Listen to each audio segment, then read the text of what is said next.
Vin from Egypt.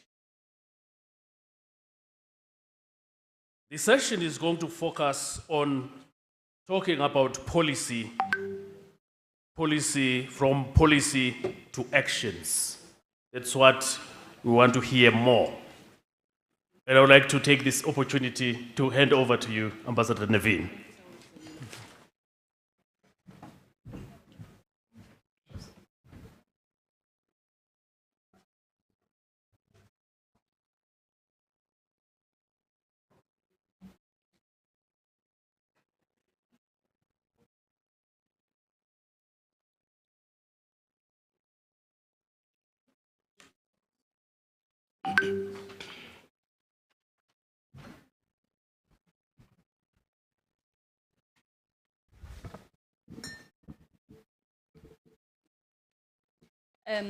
Good morning. Good morning, Your Excellencies, dear colleagues. It's my honor and pleasure to be the moderator of this important session, and I'm privileged to be with distinguished speakers. In fact, as we have been discussing through the previous 3 days, the challenges that we all face, and talking about implementation and how to deal with these challenges, I think that the title of today is an excellent one to be at the last day of the conference, because in this session our speakers will share with us some good practices and experiences from their countries about how they dealt with pressing challenges and environmental threats that were coupled with displacement of the people. And I think it would be an excellent opportunity to learn from these practices. I'm honored in this session to first of all welcome Her Excellency Honorable Judith Wizey, excuse me, who will be chairing the session. Your Excellency, would you like to share with us some opening remarks before I give the floor to the speakers?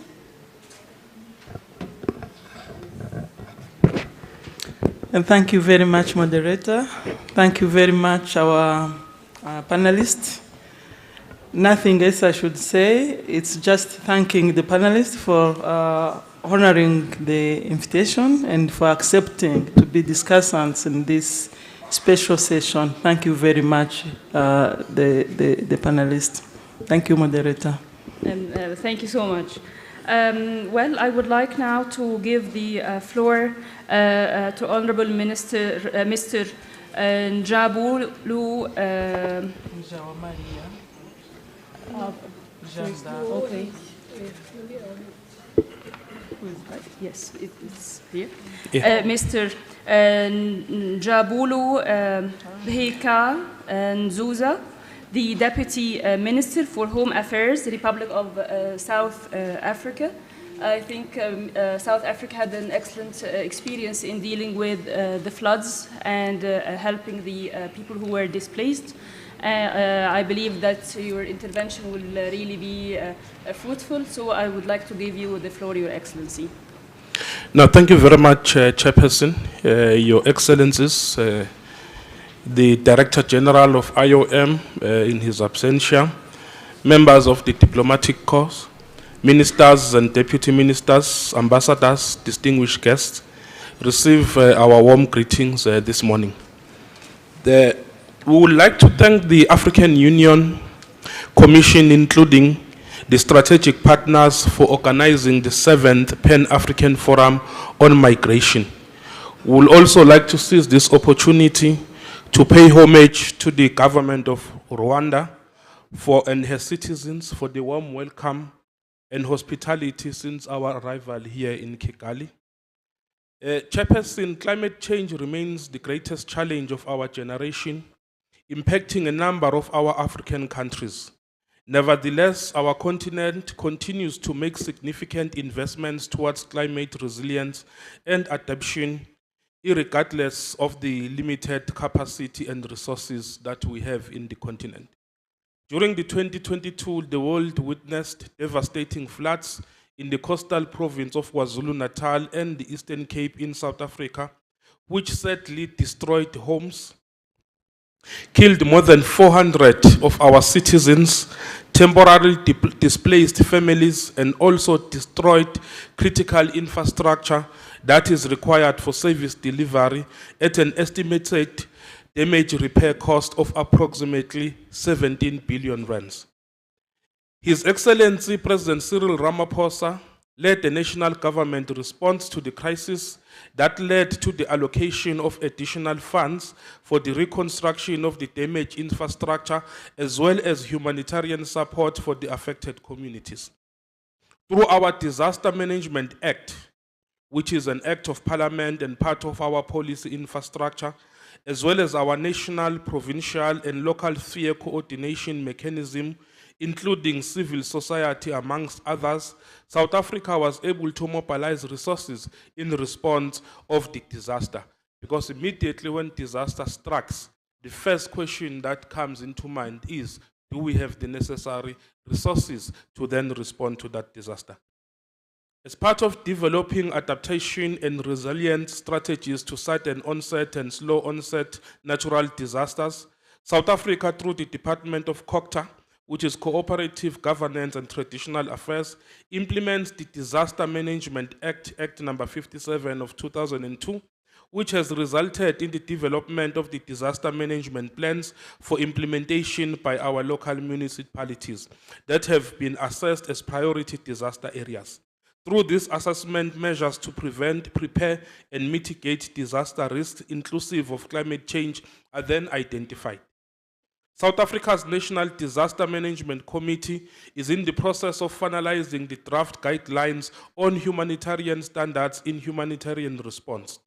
The NDMC, in collaboration with the provincial disaster management committees and other relevant national stakeholders, prepare seasonal contingency plans every year for each season. Chairperson, we have to date drafted the climate bill, which is currently in Parliament for considerations.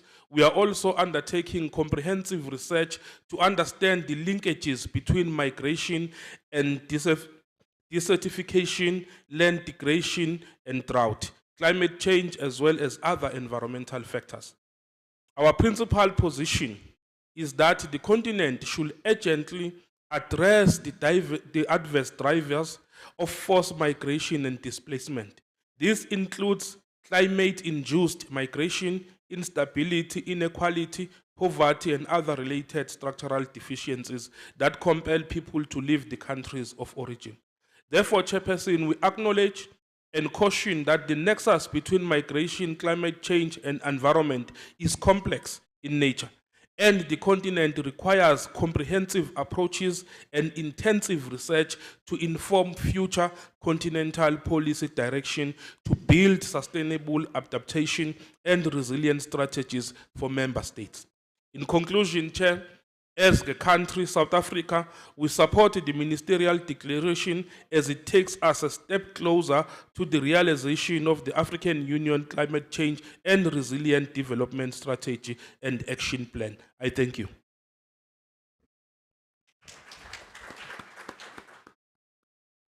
Thank you so much, Mr. Nazuzo, for these inspiring remarks. In fact, you highlighted like several important issues. First of all, the importance of allocating enough resources to manage any crisis.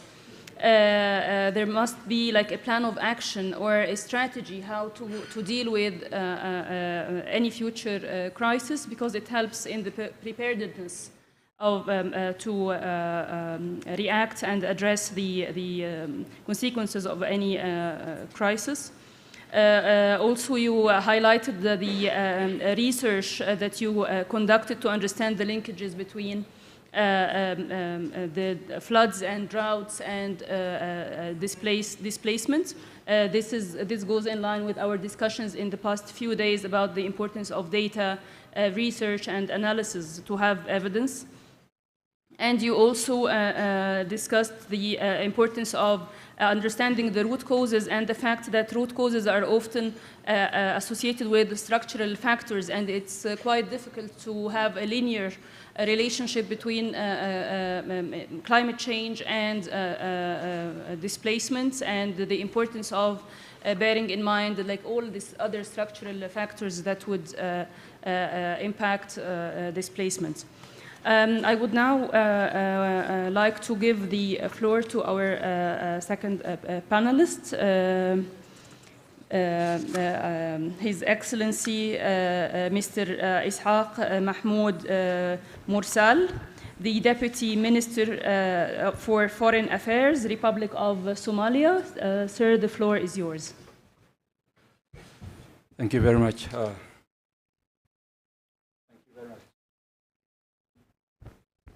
Thank you very much, Mr. Chair, Madam Chair. Excellencies, distinguished guests, ladies and gentlemen, all protocol observed.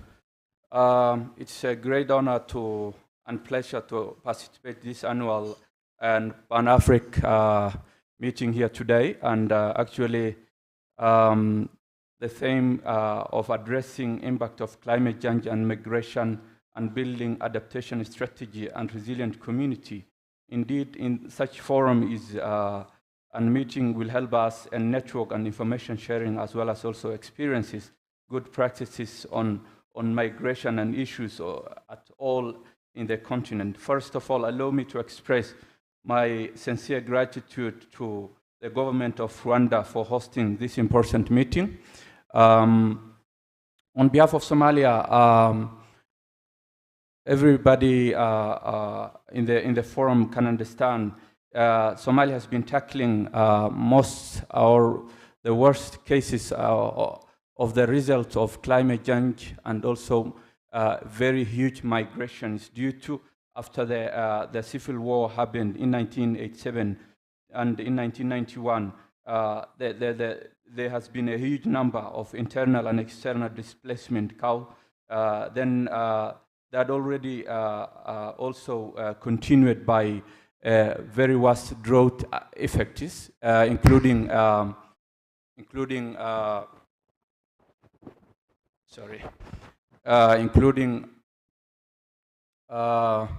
internal displacement that been also resulted also unprecedented and poorly urbanization. So the impact of climate change is currently unevident and is worse than ever, because you can already understand, and there is already disasters we are tackling on, and around 7 million people being affected by the drought.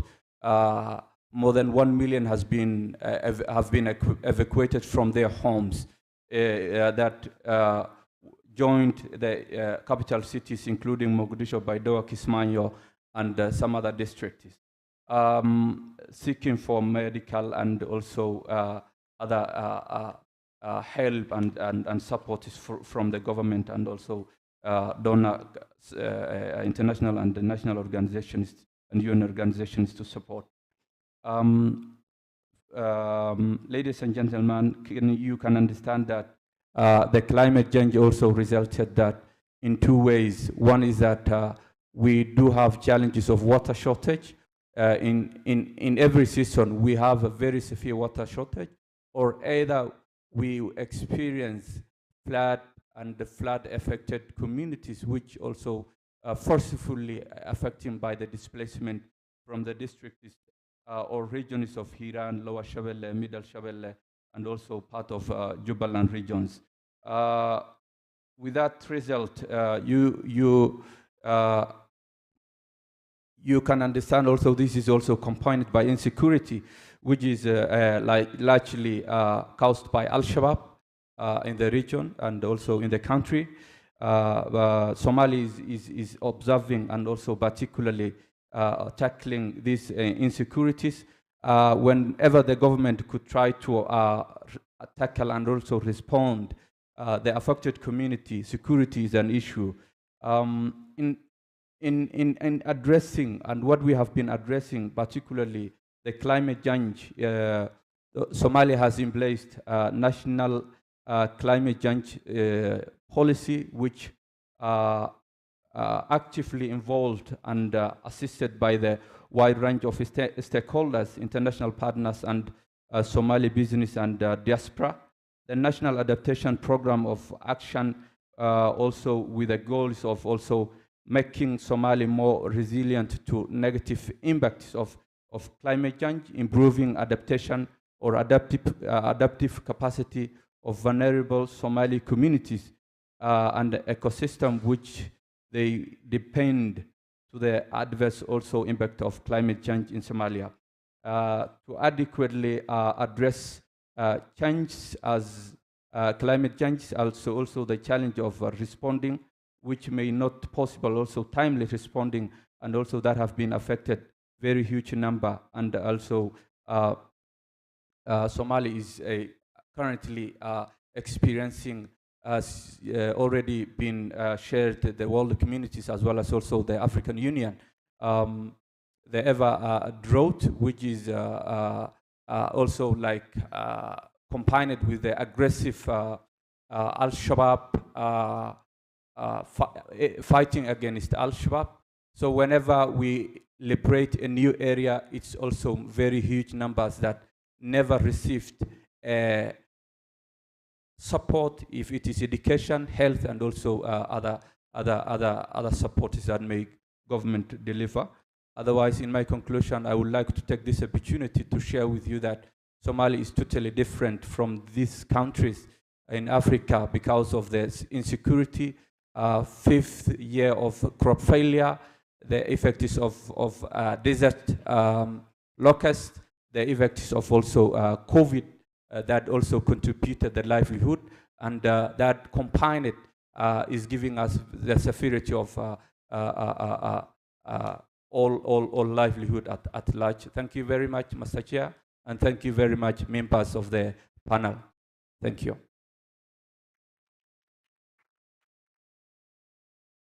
Thank you so much, Your Excellency, for sharing with us some insights about the actually a tragedy and multi and complex crisis that Somalia is now going through. It was very important that you also shared with us, like, how you contextualize the droughts, and how, as we mentioned in the previous with the previous speaker, this structural factors, because security also couples with droughts, with lack of education, with poverty, etc. So it was really an eye-opener what you mentioned, and we really give Somalia all support. I now have the honor and pleasure to invite Honorable Minister Moja Maria Jean d'Arc, the Minister of Environment of the Republic of Rwanda, the beautiful host country. So, Your Excellency, the floor is yours. Thank you very much. Thank you very much, Honorable Minister Judith and Chair, Honorable Ministers, dear participants, all protocol observed. Good afternoon. Is it afternoon? Yeah, it's afternoon already. Yeah. So, and the theme of today's session is a theme that all of us have to reflect on. When you talk about adaptation, adaptation for Africa is not a choice, but it is imperative for development and socio-economic progress. Increasing temperatures, sea level rise, changing precipitation patterns, and frequent and severe extreme weather events are affecting negatively human health and safety, food and water security, and socioeconomic development. As the mentioned impacts of climate change intensify, more and more people will be forced off their lands or out of their homes to seek greener pastures. This is already happening in some part of the world, particularly on our beautiful continent of Africa. According to recent reports by the International Displacement Monitoring Center, weather-related hazards already account for more than 87% of all disaster displacement globally. And disasters have caused more new internal displacements than conflict over the past 10 years. There is no consensus on climate migrant. Therefore, even climate migrants are called economic migrants. Comprehensive institutional arrangement, coordination, capacity development, and information sharing between us Africans are the key enablers of the coherence between achieving goals of the Paris Agreement under our respective nationally determined contributions, which are known as our Climate Actions Plan. And they enable all of us the transformation, adaptation. For implementation, resources mobilization, domestically and globally, need to consider adaptation at the core of different financing windows. But we have to agree that there are some activities that we can do that do not need financing. For example, just when we were at the tea break or coffee break, some of you were telling me how when you arrived in Kigali, at the Kigali airport, you were told to discharge your plastic bags. But to get rid of plastic bags, we don't need financing. We need to take action and be courageous and say no to plastic pollution. So Rwanda has taken that action because we were losing our cows every day because of plastic pollution, plastic bags, and we took that decision. So there are decisions we have to take that need only courage and leadership. And that is what Rwanda did. So in response to the growing climate change challenges, we have also to think about getting rid of pollution. And those challenges are affecting our economy. So Rwanda has put in place a legal policy and strategic framework to deal with climate change and climate variability-induced risks and economic losses through, among other approaches, reducing vulnerability and building resilience to the impact of climate change. If I'm to give an example of the interlinkage between climate impacts and human mobility and what can be done. In Rwanda, some communities were living in climate vulnerable zone known as high-risk zones. Those are zones that are prone to erosion, prone to flood, zones that have a slope of more than 30%, so including on isolated islands or erosion-prone habitat.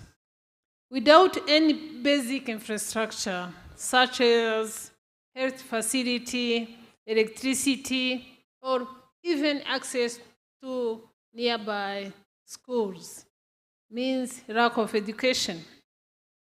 the leadership took decision to relocate them by constructing better consolidated settlements. Those are now known as Integrated Development Program Village, which were greened by enhancing climate resilience of communities and infrastructure through integration of water harvesting system, energy efficient and clean energy, and infrastructure through integration through technologies, tree planting by the community itself, as well as considering health and livelihoods improvement activities to sustain their stay in those villages. Those villages are called now green villages. And this is a concrete example of what as government can do and how our development partners can support to deal with climate change impacts while avoiding migration to even riskier places. In terms of going from good policies to concrete actions, aiming the governments in collaboration with private and civil society can lead the way and create enabling environment for all stakeholders to have a role to play and enhance relevant partnerships to build synergies.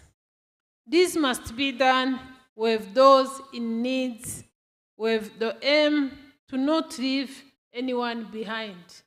Everyone should be part and parcel of the solution to the climate change effects. By doing so, we will create a Rwanda or an Africa we want, and everyone's contribution is central.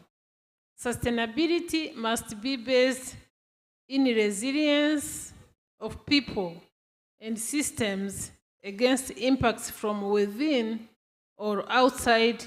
This includes climate impact as well.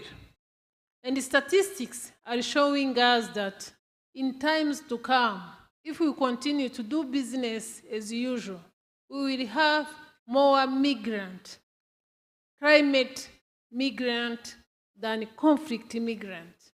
But when we have migrant and we don't care for environment, of course, we have also conflict.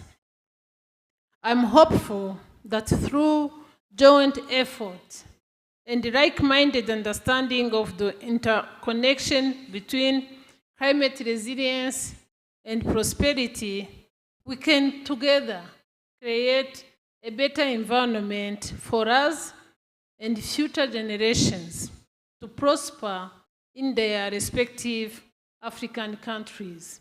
And I believe that together we can have an Africa without migration, a green Africa, a clean Africa, where the impact of climate change is dealt with through adaptation and mitigation policy and actions. I thank you very much. Thank you so much, Your Excellency, for these very inspiring remarks. It's very difficult to wrap up what you mentioned, but I'll refer to a few quotations. Adaptation is not a choice. This is very true, and we cannot continue to do business as usual. It was really inspiring to hear from you how you included resilience, and you integrated resilience with creating livelihoods and improving livelihoods so that our youth will really find lives at home, and instead of being compelled to migrate and risk their lives in irregular migration. It's very important to be able to identify the most vulnerable communities. The multi-stakeholder approach that you alluded to is very important and well needed, because often the vulnerable groups are in rural areas or lower income urban areas. So it's important really to work at the different levels, local and national levels. What you mentioned about plastic bags, I was one of the people traced at Kigali airport for having a duty-free plastic bag. So it's impressive that you associated this with the cows dying, because again, research is very important actually to find solutions to problems that we all face. So I really commend the approach of the government of Rwanda, and it's really inspiring for all of us to learn from this. At the end, let me give the floor to the chair of this session, maybe to conclude the session. So please, Honorable Madam Judith Ozenzi, the Minister Oze, the Minister in the Office of the President in the Republic of Rwanda. Please, the floor is yours, Your Excellency. Thank you very much, moderator. Thank you very much, our panelists. And we have learned a lot from this session. I didn't know that climate migrants are just more than conflict migrants. This is horrible. And what's good is that we can have a control. Human actions can just do something about the climate change. So thank you very much. You've had about experiences from South Africa, from Somalia. These experiences are really going to guide us into our discussions of today and lead us into taking good decisions, good policies. Of course, as Minister Mujamaria said, shall just lead us to good actions. So let us sit, discuss, and draw after those, from those discussions, good actions and good recommendations. So thank you very much, panelists. Thank you very much, moderator. Now it's a session of discussions. I would like to learn from others, from the audience, and see if you have some experiences, some questions, some statements from member states about this topic. So the floor is all yours, and I hand over to the director of the meeting. Thank you.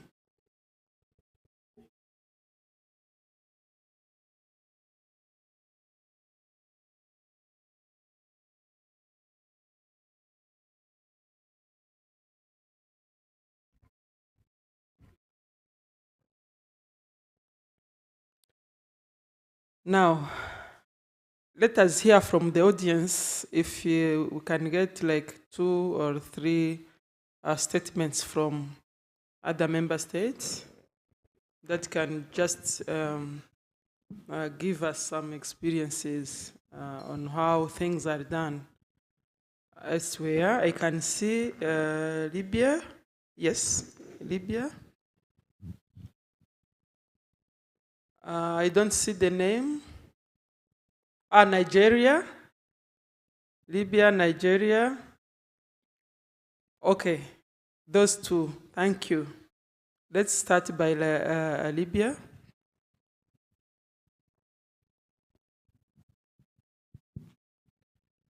Thank you, Chair, and thank you for the moderator. I will use this opportunity to extend my thanks and gratitude to the Republic of Rwanda for hosting and for the warm welcome, and also for the excellent management. And also, I'd like to thank the Commission for supporting and put all the think in the right way to support our meeting during the official senior meeting and the ministerial meeting. I will proceed in Arabic to share some experience, so please put the tools for translation.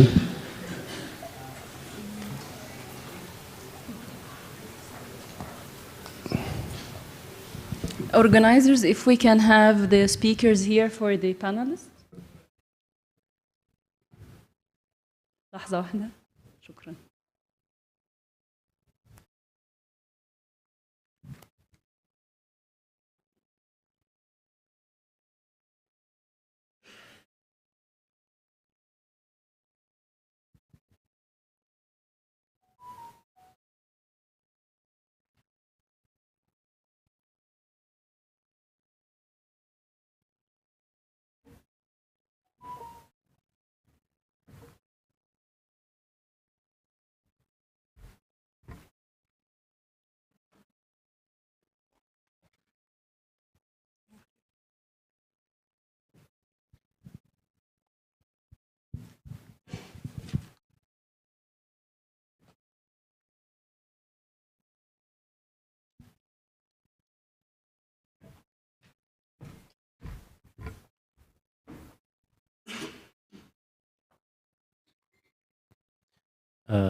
تفضل, please go ahead.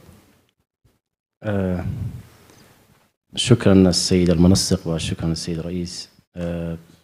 سأقوم بمشاركة بعض من جهود بلادي فيما يتعلق بالإجراءات المتعلقة بالتغير المناخي. وفيما يتعلق بجهود ليبيا لمعالجة التغير المناخي على كافة مناحي الحياة، بشكل مباشر هناك دعم حكومي واستجابة مباشرة وسريعة لبعض الأحداث التي وقعت في فترات مختلفة، سواء كان بسبب فيضانات الأمطار أو الحرائق، وحرص على العودة السريعة للمتضررين في وقت وجيز. هذه الجهود شجعت القطاع الخاص على الانخراط في معالجة التغيرات المناخية، خاصة في القطاعات الحيوية، القطاع الزراعي والثروة الحيوانية، الأمر الذي وفر العديد من فرص العمل، سواء كان للعمالة المحلية أو العمالة الأجنبية، حتى لا يفقد أرباب العمل أعمالهم ونشاطاتهم. النقطة المهمة فيما يتعلق بجهود ليبيا، تم تشكيل لجنة وطنية معنية بالتغير المناخي، تضم اللجنة في عضويتها كافة القطاعات الحيوية. تتولى اللجنة إعداد الخطة الوطنية للتغير المناخي والتكيف مع الآثار، وبلورة موقف الدولة بشأن أي مفاوضات تتعلق بالصكوك والمعاهدات الدولية. كما تتولى اللجنة العمل على تحقيق الانسجام والتكامل بين متطلبات تغير المناخ والسياسات والبرامج الوطنية ومقتضيات التنمية المستدامة، وأيضا إعداد تقرير حول المتوقع وأيضا حول جهود الاستجابة. تقوم أيضا اللجنة بوضع الخطط الوطنية والمساهمة في الحد من الكوارث الطبيعية الناتجة عن تغير المناخ، والتعاون مع الجهات والوكالات الدولية للاستفادة من برامج التمويل والمنح الدولية المتعلقة بهذا القطاع. السيد الرئيس، هناك نقطة مهمة أو المنسق أيضا أود الإشارة إليها فيما يتعلق بدور الاتحاد الأفريقي. دور الاتحاد الأفريقي في التعامل مع التحديات القارية. أيضا خاصة في ملف الهجرة نؤكد بأن المؤسسات الحالية في الاتحاد الأفريقي التي تعمل تحت إشراف أجهزة صنع السياسة المتمثلة يعني خاصة المراكز الأخيرة اللي تم إنشاؤها والمرصد الأفريقي والمركز الأفريقي والمركز الإقليمي المتعلقة بالهجرة، إضافة إلى الوكالة الإنسانية الأفريقية. ونعتقد هذه الآليات آليات مهمة يتطلب الأمر دعمها، وهي وكالات كافية دون الانخراط في أي مبادرات من خارج القارة. ولكن لا يمنع هذا الأمر أن يكون هناك مبادرات بين الشركاء والدول مصدر الهجرة لمعالجة الأسباب الجذرية والتي تتسبب في الهجرة، ومن ضمنها التغيرات المناخية والكوارث الطبيعية. شكرا السيد المنسق وشكرا السيد الرئيس.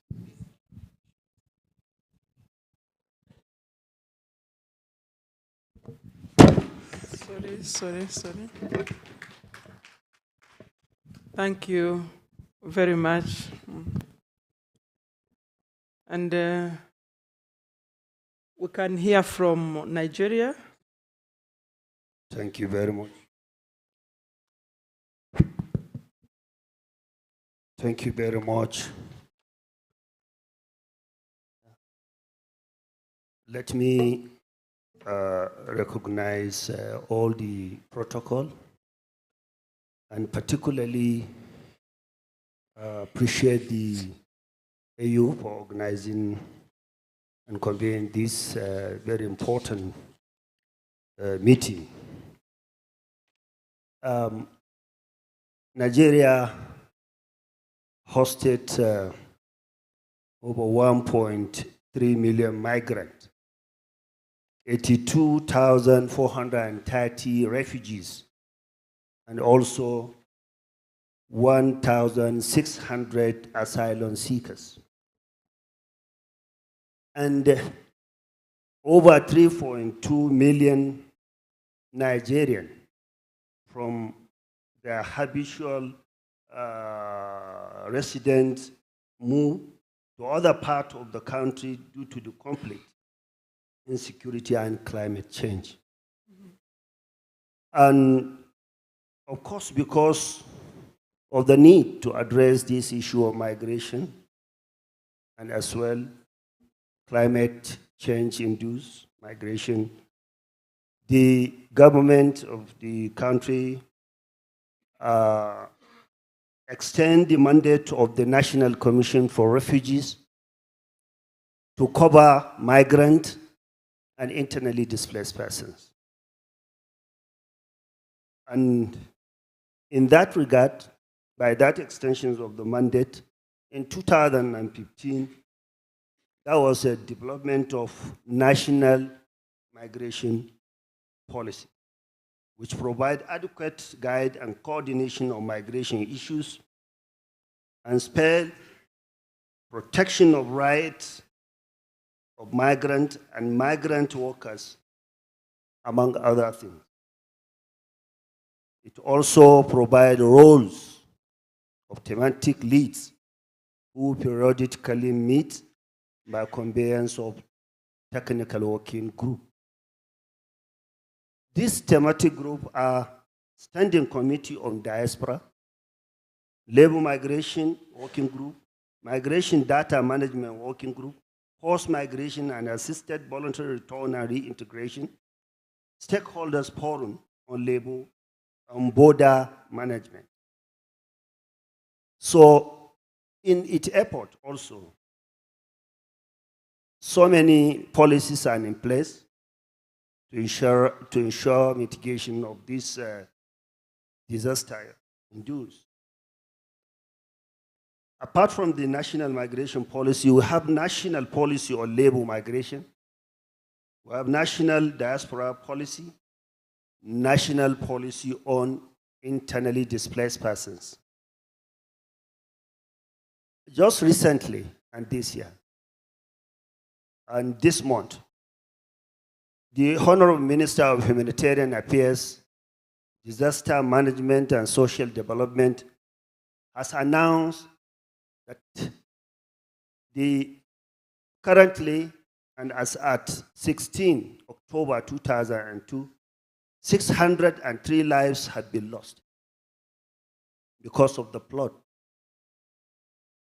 1,302,589 displaced. 2,504,000 affected as a whole, in total. 2,407 persons injured. 82,000 houses completely damaged. 121,318 partially damaged. And 108,392 hectares of farmland were partially destroyed. 332,327 hectares of the farmland totally damaged, including roads and infrastructures. As a measures taken, higher power delegation is formed by government to visit state governors concerned to strengthen response mechanism as stipulated in the National Emergency Preparedness and Response Plan.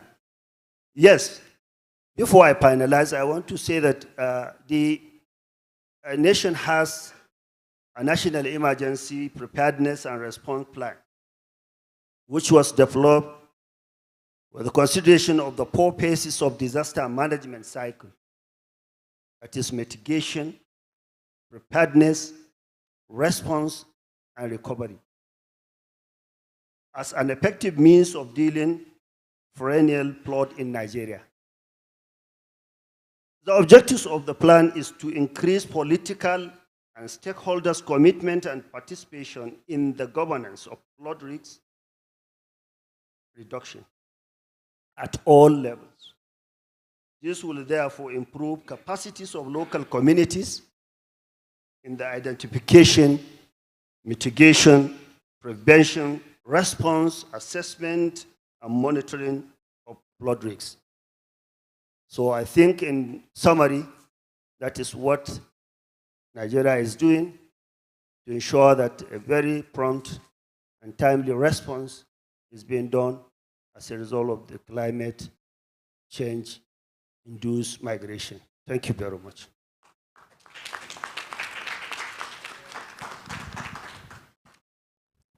Thank you very much. I've just been following on what is happening in Nigeria.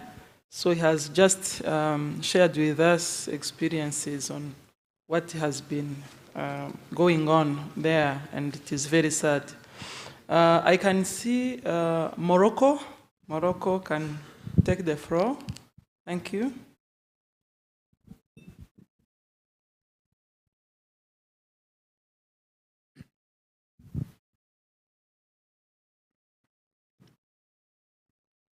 Mesdames et messieurs les ministres, mesdames et messieurs les ambassadeurs, mesdames et messieurs les représentants des États membres de l'Union africaine, honorables participants, je voudrais joindre ma voix à celle de tous les intervenants pour exprimer mes sincères félicitations pour la réussite de cet événement. Mes félicitations s'adressent en particulier à la République du Rwanda, hôte de l'événement, pour l'excellente qualité de l'organisation et l'accueil chaleureux réservé aux délégations, une qualité exceptionnelle à laquelle nous sommes déjà habitués depuis fort longtemps. Mes remerciements s'adressent également au secrétariat de l'UA et à toutes les parties ayant œuvré à la réussite de cette rencontre. Mon pays, le Maroc, 10 ans auparavant, ne connaissait presque pas de problèmes climatiques. Nous avions nos 4 saisons, les pluies en leur temps, le printemps, l'automne, les récoltes en été. Nous n'avions pas de stress hydrique. Et comme partout ailleurs, comme tout le monde, nous sommes affectés par le changement climatique. Nous sommes touchés par le stress hydrique, nous sommes touchés par la désertification, nous sommes touchés par toutes les choses qui ont été citées auparavant. Parmi les mesures prises, le Maroc n'a eu de choix que de penser à des alternatives. Le cadre juridique, le dessalement de l'eau de mer, l'aide aux agriculteurs, le renforcement de l'utilisation des fertilisants pour augmenter la productivité.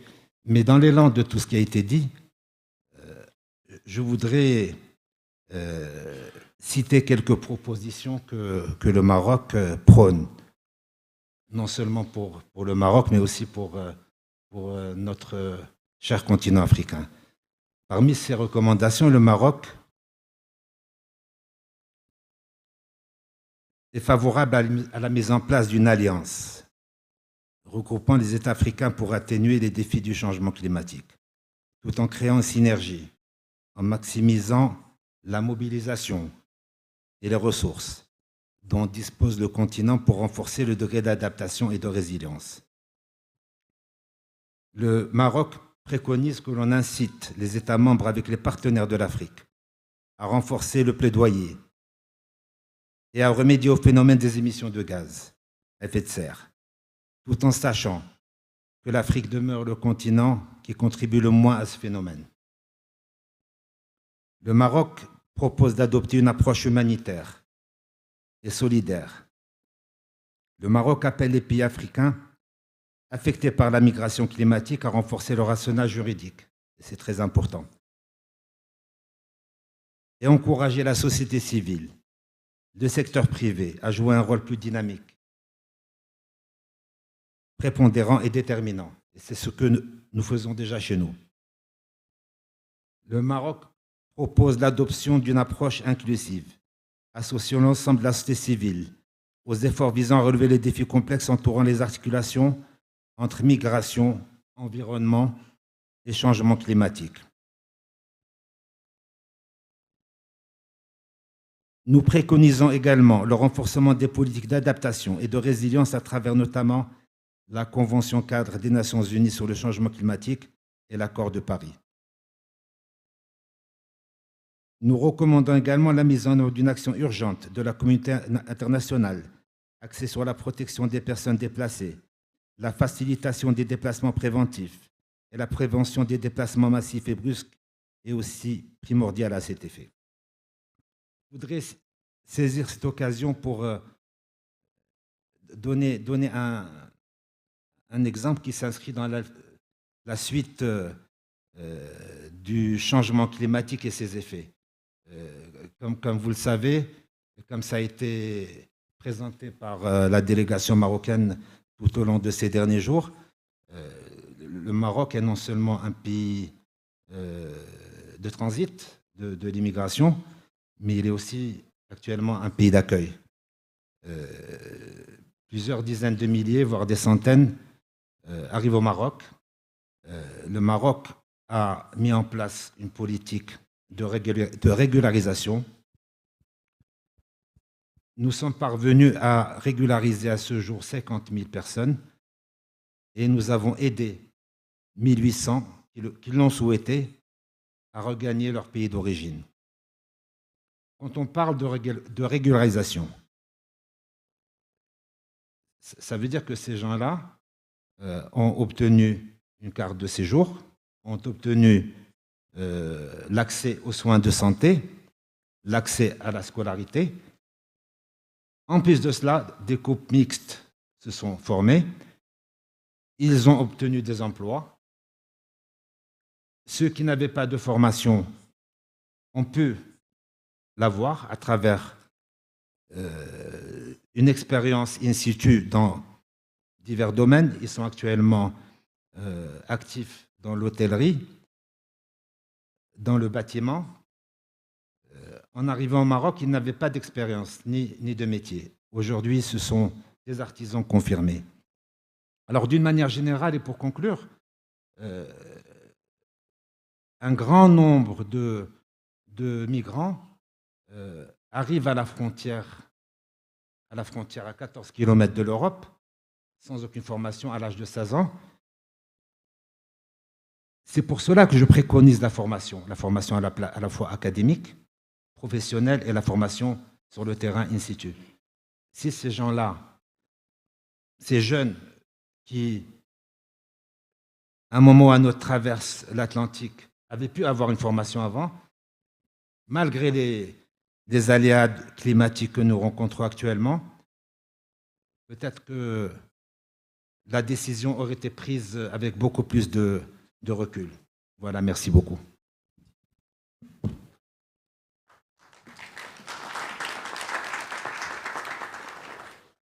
Thank you very much for sharing with us this very good experience from Morocco. And I've learned that our fellow African migrants should not be a burden on our countries, but resources, human resources in some time. So we should treat them humanely so that they can just contribute to our economic development. So do we have another? Yes, I can see someone raising the hand.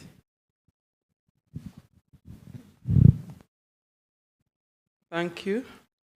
Thank you so much for the opportunity, and it's really great to hear about the challenges and... I can't see the country. Youth. Oh, it's a youth.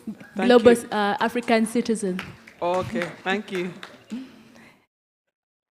Yes, it's really interesting to hear the contributions and the challenges and the policies that different parties are working on. I really wanted to hear reflection of like, we are implementing these policies, but it's not the best that we want. There are some challenges that we are facing, and I'd like to hear people suggest how to overcome those challenges related with implementation, because the way how it comes up feels like everything is good, but I am sure there are challenges, and countries can do much better than what they're doing. I was also thinking of, we've had the previous speaker talk about most of the migrants are youth. We all know that. And I was also wondering, could we hear someone share an experience of how they're trying to engage people? This thing doesn't want me to talk, but how to engage young people, women, and other marginalized groups. I would like to hear that kind of approach so that other countries can also pick a leaf or share how to overcome that challenge. Yeah, and the other thing that I also thought about was, we've talked about addressing climate change, but we've not talked about addressing the root causes of vulnerability. I feel like that is missing in the conversation, because when you look at most of the young people that are forced to move or are being displaced by the floods and droughts and all other climate-related extreme events, most of them are poor, most of them are not educated or are less skilled. But if we had that capacity, if most young people had that capacity, maybe they wouldn't even be settling in those hazard-prone areas. So I think that also needs to come out as we're talking about, a shift from policy to implementation and action. Thank you.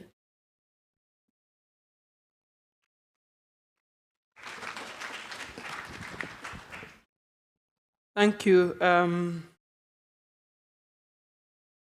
She says that we are talking about challenges, but we should be talking also about solutions to those challenges. But I think our colleagues from different countries have shared their experiences on how they deal with all those challenges. So we should be continuing just to discuss them together and hear from others. And I think the organizers of this meeting should also include young people in the next meeting and just hear from them and hear what they are ready to do for all those issues. So I think it shall be a very good idea to hear from them. So next time, they should be given a lot of time to sit with with us and tell us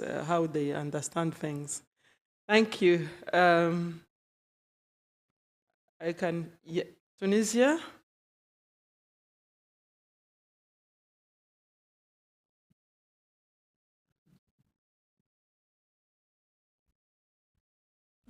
Bonjour tout le monde, merci Madame la Ministre, merci à tous les orateurs pour les présentations, Madame la modératrice également, tous les délégués.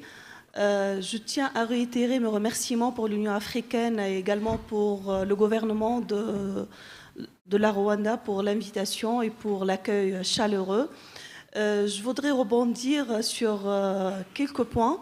C'est en parlant de la migration et du changement climatique qui sont deux thématiques très intéressantes pour le continent, pour le monde, mais précisément pour le continent africain. Et eu égard l'importance des migrations, comme ça a été déjà mentionné, que 80% finalement des déplacements des Africains se font au sein du continent africain, et ce au détriment du discours qu'on entend de par l'autre rive de la Méditerranée, de par l'Europe, qui en parle et qui dramatise et ne cesse d'amplifier un discours anti-migratoire, bien évidemment, sur les Africains, sur la vulnérabilité de ces migrants et autres. Donc, ce narratif suscite beaucoup d'interrogations et beaucoup de révisions, à mon sens. Les changements climatiques également, une stratégie d'adaptation. Oui, on est bien conscient qu'on ne peut pas arrêter plutôt les changements climatiques, mais on peut agir. On peut avoir des stratégies d'adaptation. Et là, je voudrais insister sur l'importance de la spécificité des pays et au sein de chaque pays, l'importance de la prise en considération de la spécificité également des zones concernées plus que d'autres, ou si on a des changements climatiques qui concernent certaines zones géographiques, même au sein du même pays, qui ne sont pas bien, qui ne sont pas normalement ceux qui caractérisent tout le territoire de chaque pays. Donc c'est important. Et à cet égard, je voudrais mentionner que pour la Tunisie, pour le plan d'action qui a été élaboré pour effectivement rebondir aux impacts de ces changements climatiques qui ont certainement un premier impact sur l'exode rural, c'est les personnes qui quittent leur région rurale pour se déplacer vers les villes. Et là, je voudrais également revenir à une session qui a été engagée dans le cadre du meeting avec les hauts fonctionnaires sur le rôle et l'importance du rôle des villes dans l'implémentation de ces stratégies d'adaptation. Et et avec ce plan national qui a été adopté, parce que je voudrais là noter également que pour la Tunisie, c'est principalement l'agriculture et les ressources en eau qui sont pas une menace, que sont deux champs sur lesquels on travaille d'autant plus. Et avec le plan national qui a été élaboré, cette convention ont été également élaborées avec les régions pour effectivement détecter là où il y a une spécificité quelconque pour une région. Donc, une stratégie d'adaptation africaine est notre souhait. Comme déjà, on parlait du plan d'action pour une stratégie en matière de migration et le plan d'action qui a été élaboré, et qu'on souhaite vraiment partir sur des pas sûrs et sur plus de concret dans nos activités, dans la coordination et la coopération de nos activités en tant que pays africains, et également sur les changements climatiques en la matière. Et merci de votre attention. Thank you very much. We are about to end this discussion session. We're ending at Liberia.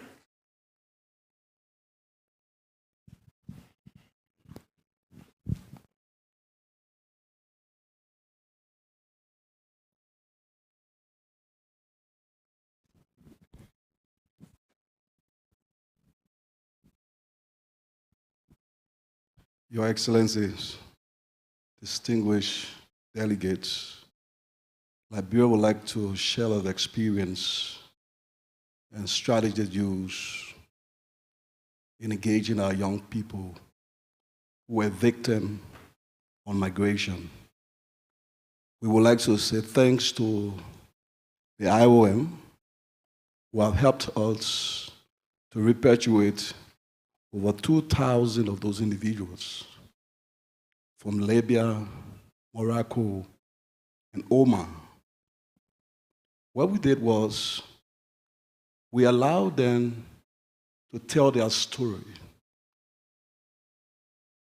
We allowed them to go to education institution, learning institution, focus group discussion on those experiences they had. And that helped our young people because their own experience or the experiences they had are very terrible. So we allowed them to tell their story. The next thing, to integrate them into our vocational institution. Those of them who have no skills, they identify what they want to do, and we put them into a cooperative when they are done with their learning process and they start to do something for themselves. I submit. Thank you. Thank you very much. And this marks the end of this discussion session. Now, if moderator, do you have something to say before we end the whole session? Thank you. Thank you so much, Madam Chair, Honorable Minister. I would like to thank all the distinguished panelists in who shared with us their experiences, and as well as the distinguished participants who also enlightened us about several challenges that different regions in the continent are facing, coupled with other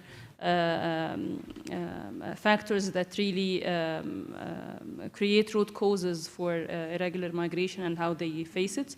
I'd like to thank you all for your attention, and apologies for mispronouncing all the names. I should do better next time. And I think now we're heading to the lunch, and maybe our excellent master of the ceremony, Mr. Sabilo, can give us any instructions on how to do next. Thank you so much, and have a lovely afternoon. Thank you very much, and a round of applause. Thank you, Madam Moderator, and the Chair, but of course, the distinguished honorable ministers. Indeed, Madam Moderator, we are going to break now for lunch. We have been requested to announce that the lunch is not where we've been going all along, but it's just downstairs, closer to where we were registering. That's where the lunch will take place. Madam Chair and Honorable Minister, we are doing very well in terms of time. The time is now 1:15. We request, through you, Chair, that the distinguished delegates must be back here at 2:15 so that we look at the recommendations of this meeting, but also the communique of the ministerial segment. Bon appétit.